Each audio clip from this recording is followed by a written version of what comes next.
as the rabbi shared what we knew of the atrocities being perpetrated within Israel on October 7th. It's been a year. Rocket, missile, and drone attacks of historic proportions raining down on Israel, hostages living in captivity and being murdered, a host of encampments springing forth on college campuses. It's been a year.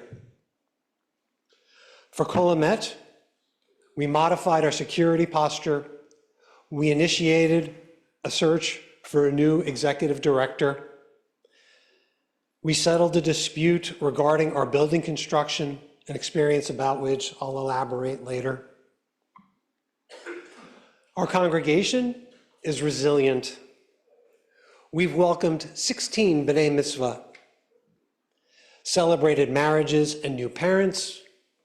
We've opened our doors to dozens of new congregants, and we found joy amid loss, grief, and challenges. Here we are, alone, together, in this season, at this time.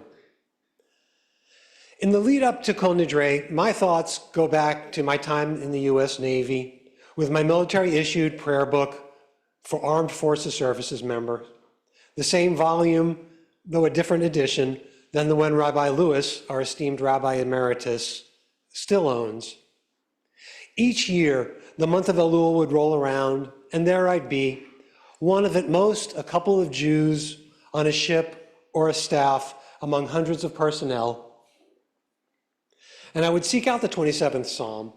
It starts, Adonai is my light and my help, whom shall I fear? In most cases, the English resonated with me more than the Aramaic. Even the King James Version was accessible to me. Not all that Jewy, but Jewy enough. The translation on page 27 of your Machzor, more direct, more meaningful, more nuanced, brought me a bit closer to the original language. Though quite different, the translations both center on a sense of sanctuary, despite everything else the world throws at us. In the psalm, the notion of sanctuary enables the poet to overcome any imaginable threat or challenge, despite being so alone that even their own mother or father cannot help, despite being so alone that they question whether they will yet see evidence of God in the land of the living. The psalm reaches the point where the individual faith wavers and doubt comes in.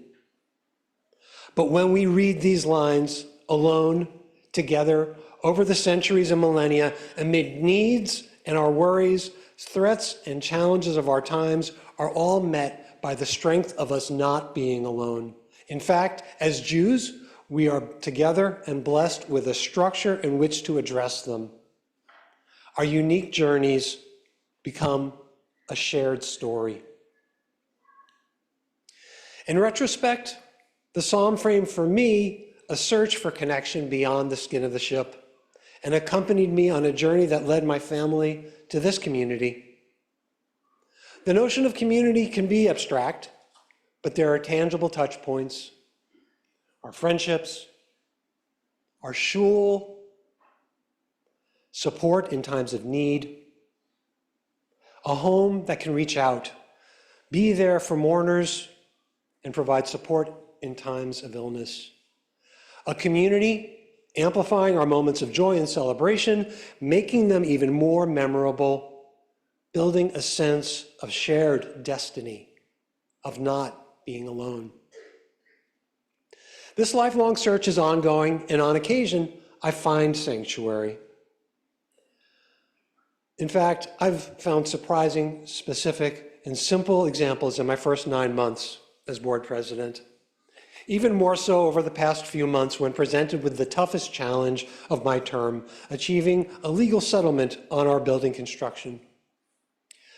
Very briefly, for those who have not been staying apprised of this, a dispute arose between Kolamet and its general contractor and resulted in arbitration. The arbitrator found in the GC's favor, and rather than see that process play out, we decided to pursue a settlement and avoided a lien on our property.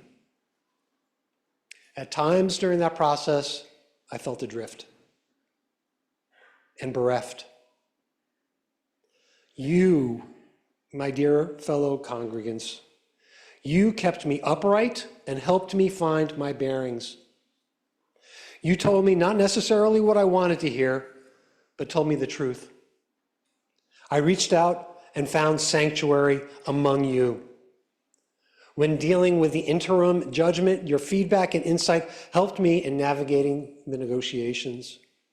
I marveled at the alacrity in which you found the loan we needed. Your critical thinking and guidance have helped with outreach, governance, and plotting a course forward. Additionally, some of you have already stepped up with pledges exceeding 50% of the building construction settlement. At a time when the arbitration process presented dispute, contention, and isolation, when I met with headwinds and heavy seas, you provided stability and calm.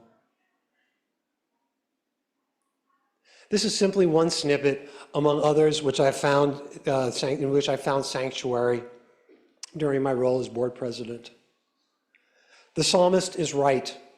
Together we create a place where our fellow congregants can find sanctuary in the land of the living. And so here is my prayer. Give sanctuary.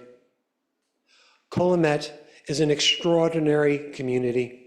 At a time when conservative Jewish congregations across the U.S. are losing membership, we are growing. When teen programs are scaling back, our Madrichim program, our model, is thriving.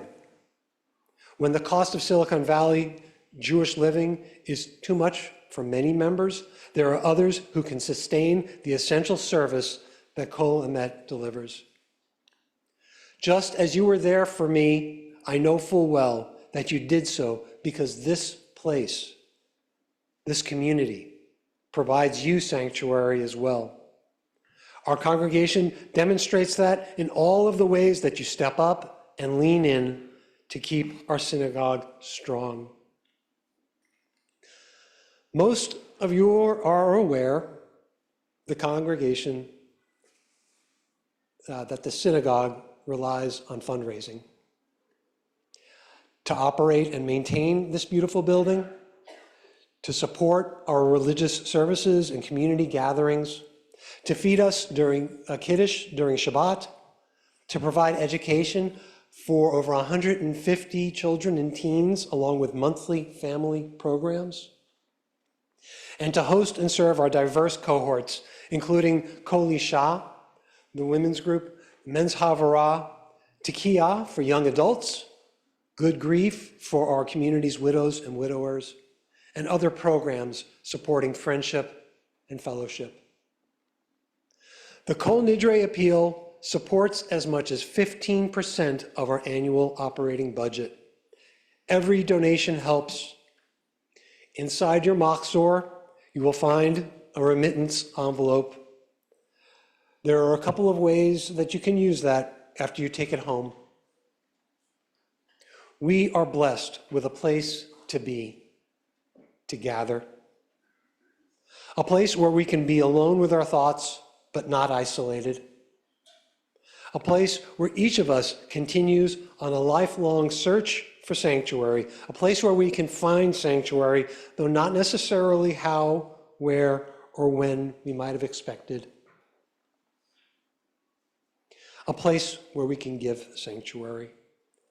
Thank you for your contribution in giving sanctuary through your donation, your support, your kindness, your volunteering, and participation.